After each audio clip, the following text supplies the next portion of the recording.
মনে রাখবেন ভাঙ্গা জিনিসগুলোকে আল্লাহ এমনভাবে সুন্দর করে নতুন করে সাজাবে, আপনাকে এমন সুন্দর জীবন দান করবে, যারা আপনাকে নামাতে চেয়েছিল তারা আপনি পর্যন্ত আর পৌঁছাতে পারবে না। সুবহানাল্লাহ।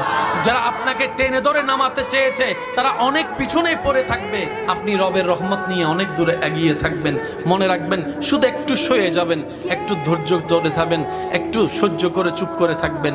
যত সইবেন তত পাইবেন, যত সইবেন তত পাইবেন।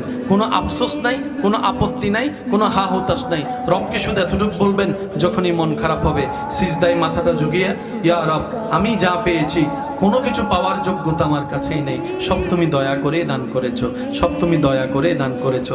একটা জিনিস পাওয়ার যোগ্যতা আমার নাই, এই চোখ পাওয়ার মতো যোগ্যতা আমার কাছে নেই, এই কান শোনার মতো কান আমার কাছে নেই। আল্লাহ, কোনো কিছুরই পাওয়ার যোগ্যতা নাই, তুমি দয়া করে দেখার জন্য দুইটা চোখ দিয়েছো, তোমার দরবারে শুকরিয়া। সুবহানাল্লাহ।